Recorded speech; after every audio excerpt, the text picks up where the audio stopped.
화제가 된 사건 사고 소식 짚어보는 아침의 이슈 시간입니다. 네, 강전의 변호사 설주한 변호사와 함께 자세한 이야기 나눠보도록 하겠습니다. 안녕하십니까? 안녕하세요.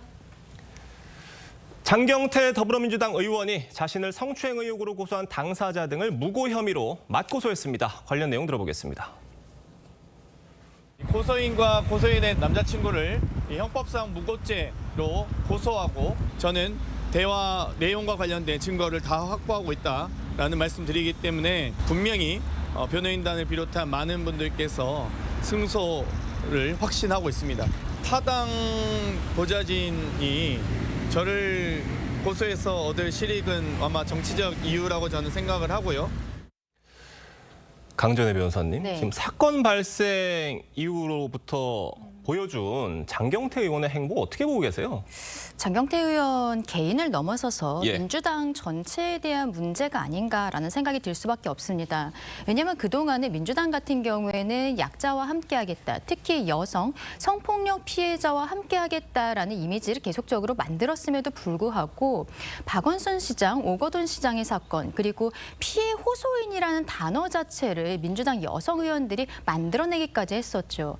이번에 장경태 의원 같은 경우에도 그동안의 의정 활동을 하면서 성폭력 피해자들을 위해서 본인이 굉장히 노력하는 듯한 모습들을 많이 보여왔었는데 예. 그것이 과연 진심이었던 것인가, 허울뿐이었던 것은 아닌가라는 생각이 드는 부분들이 있습니다. 지금 장경태 의원을 넘어서서 민주당의 태도도 그렇고 지금 상황에 있어서는 전체적으로 국민들께서 이 민주당이라는 당이 가지고 있는 정체성에 대해서 의심을 하실 수밖에 없는 구조다라고 생각합니다. 네, 경찰에서는 일단 성추행 의혹을 수사 중입니다. 사건 정황을 둘러싸고 상반된 증언들이 나오고 있거든요. 또 동석자들 내에서도 성희롱이 있었다, 말도 안 된다, 이런 주장이 좀 엇갈리고 있고요. 어떻게 보세요? 그러니까 동석자들 중에서 의견이 갈릴 수 있습니다. 왜 그러냐면 예. 뭐 자리에 앉았던 위치라든지 그렇죠. 직접 예. 볼 수 없었다는 상황이라든지 이런 부분 등에 의해서 좀 진술이 엇갈릴 수는 있겠습니다만은 가장 중요한 것은 영상 증거가 남아 있다라는 부분이고 그리고 또 이 장경태 의원의 어떤 발언을 신뢰할 수 없다는 부분 등은 네. 본인은 성추행 자체가 없었다라고 하지만 당시 동석자 중에 일부는 만지지 마셔라, 뭐 이러한 내용을 했다라는 당시의 발언이 있었다는 발언으로 봐서는 네. 이러한 어떤 부적절한 신체 접촉이 없었다라는 부분은 부인하기 힘들 것 같습니다. 앞서 조금 짚어주셨는데 과거 장경태 의원의 발언들 다시금 좀 주목이 되고 있습니다. 네. 초선 시절에 성범죄 무고죄에 대해서 여성을 꽃뱀 취급하는 저급한 인식이 깔려 있는 것이다, 이렇게 강하게 비판을 했었는데 지금 장 의원이 보여주는 모습과는 굉장히 상반되는 태도다라는 지적이에요. 그렇죠. 윤석열 전 대통령의 그 대선 공약으로 예. 성폭력 특별법에서 무고죄 처벌을 강화하는 내용이 있었습니다. 그리고 정부가 시작되고 처음에 여가부 장관 후보자에 대한 청문회가 있었을 때 장경태 의원이 그 부분에 대해서 굉장히 질타를 했었거든요. 피해자 여성을 꽃뱀 취급한다라는 표현을 쓰면서 그때 언론에도 굉장히 크게 보도가 된 바가 있습니다. 예. 장경태 의원은 의정 활동 과정에 있어서도 성폭력 피해자들에 대한 2차 가해 이런 것들에 대한 처벌을 강화하는 법안에 여러 차례 이름을 올리기도 했었거든요. 그런데 막상 본인의 사건이 터졌을 때는 지금 보시면은 의원직을 내려놓지 않는 것을 넘어서서 가지고 있는 당내의 직이라든지 이런 것에 대해서도 아무것도 하지 않고 있어요. 그리고 오히려 피해자와 피해자의 남성에 대해서 고소장을 제출을 하고 있는 상황입니다. 이러한 것들이 국민들의 눈에 어떻게 보일지, 그리고 앞서 말씀드린 것처럼 민주당에서 이러한 상황들을 방조하고 있는 것은 아닌지 국민들께서 의구심을 가지신다라고 말씀드리고 싶습니다. 네, 지적해 주신 2차 가해 우려에 대해서도 좀 이야기 나눠보도록 하겠습니다. 장 의원의 맞고소와 관련해서 여성단체 등 시민사회에서 2차 가해 우려, 지적 일고 있거든요. 시민단체도 이제 장 의원을 고발을 한 상황이에요. 네, 장 의원을 지금 중강제추행과 직권남용, 명예훼손, 협박 등으로 지금 서울청에 고발을 했는데요. 예.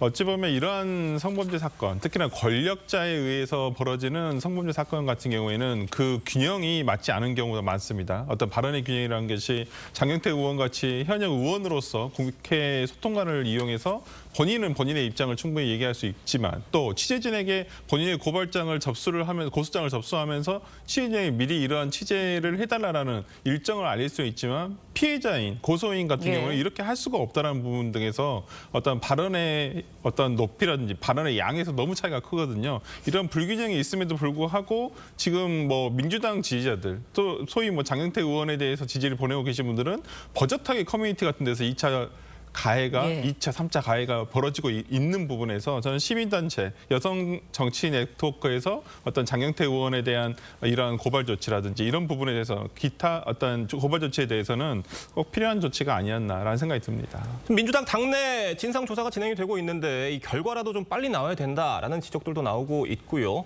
또 그 결과 자체가 뭐 제대로 된 결과가 나올 것이냐라는 우려의 목소리도 있습니다. 진상조사가 진행 중이다라고 예. 말씀하셨는데 정말 진행 중인지 굉장히 좀 의문이 있습니다. 이미 27일부터 예. 감찰을 시작하겠다라고 이야기를 하고 있습니다만 지금까지의 상황이라든지 이런 것들이 전혀 공유가 되고 있지 않거든요. 오히려 과거의 김남국 전 의원의 예를 생각을 해보면 예. 당 차원에서는 장경태 의원이 스스로 탈당을 해서 당의 어떠한 부담감을 내려주기를 기다리고 있는 것이 아닌가 이런 생각들도 드는 부분들이 있습니다. 사실상 당 대표 입장에서는 장경태 의원이 정청래 대표의 뭐 오른팔이라고 불릴 정도의 상황입니다만 이 정도 상황이라면 당에서 가지고 있는 직책 정도는 다 내려놓게 해야 되는 것이 아닌가. 특히 곧 있을 지방선거에 있어서 장경태 의원은 민주당 서울시당 위원장이거든요. 예. 그러면은 공천 과정에도 관여를 할 수밖에 없고 공천 과정에서 분명히 민주당 같은 경우에도 성폭력과 관련한 부분들에 있어서는 공천 탈락 요소로서 고려를 하게 될 가능성이 높습니다. 만약에 장경태 의원이 수사를 받고 재판을 받고 있는 과정에서 서울시당 위원장으로서 공천을 관여하게 된다면 그 공정성에 대한 시비도 앞으로 계속 있게 되지 않을까라고도 생각합니다. 네, 알겠습니다. 이번에는 쿠팡 사태도 좀 짚어보도록 하겠습니다. 국회 가방이 긴급 현안 질의에서 쿠팡 창업주 김범석 의장에 대한 질문 집중적으로 쏟아졌습니다. 관련 내용 먼저 들어보시죠.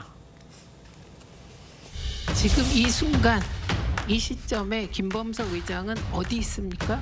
제가 지금 장소까지는 모르고 있습니다. 아니 사태가 이만큼 심각한데도 실질 소유주인 김범석 의장의 거취를 지금 모르고 있다 그러면 이게 말이 됩니까? 김범석 의장한테 보고하셨죠? 이사회통에서 다 보고를 하고 있습니다. 뭐라 하시던가요? 지금 현재 제가 사태 수습에 최선을 다하고 제가 책임지고 할 수 있도록 그렇게 그 말이 답니까? 대한민국 통째로 흔들어 놓고 한국이 그렇게 우스워요? 얼버무리고 회피하고 모면해서는 모면이 안 됩니다. 이거. 그래서 조속히 김범석 의장 한국에 들어와서 저희가 청문회 날짜를 잡겠습니다. 박대준 대표를 비롯하여 또 실질 소유자 김범석 씨도 증인으로 채택하겠습니다. 네, 박대중 쿠팡의 대표이사와 국회의원들 간의 질의 내용 보신 건데요. 김 의장의 거처에 대해서 잘 모른다. 거처에 대해서 잘 모른다. 이렇게 대답을 했거든요.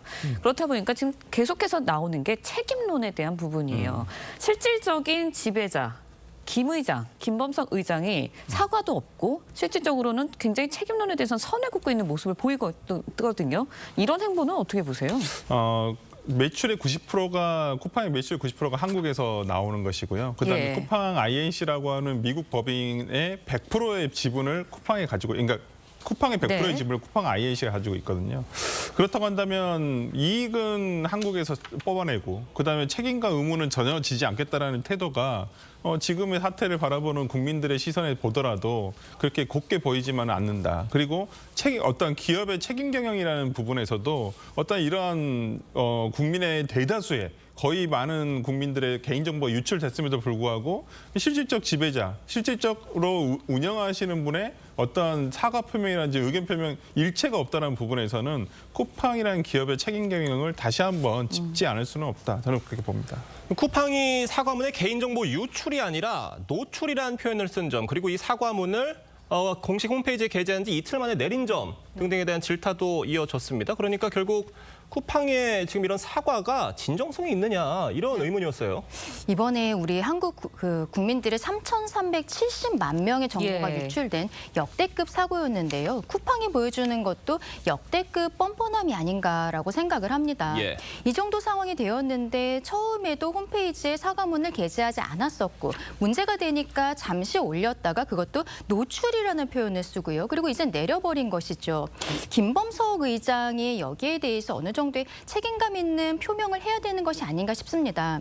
앞서 설주환 변호사님이 이야기해 주셨듯이 한국 법인 같은 경우에는 미국 법인에서 100% 지분을 가지고 있는데요. 김범석 의장 같은 경우에는 한국 법인에서는 이사도 아니에요. 예. 그런데 미국 법인 지분에 있어서 한 76% 정도의 의결권을 가지고 있는 것으로 알려지고 있습니다.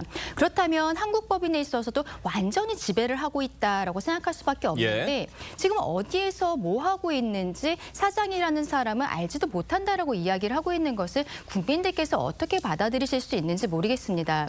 앞으로 뭐 민사소송이라든지 그리고 행정 절차들도 진행이 되겠습니다만 그 이전에 어쨌든 한국 내에서 굉장히 큰 기업으로서 국민들에게 책임감 있는 모습을 보여야 되는 것이 아닌가 싶습니다. 알겠습니다. 오늘 두 분 말씀은 여기까지 듣겠습니다. 감사합니다. 고맙습니다.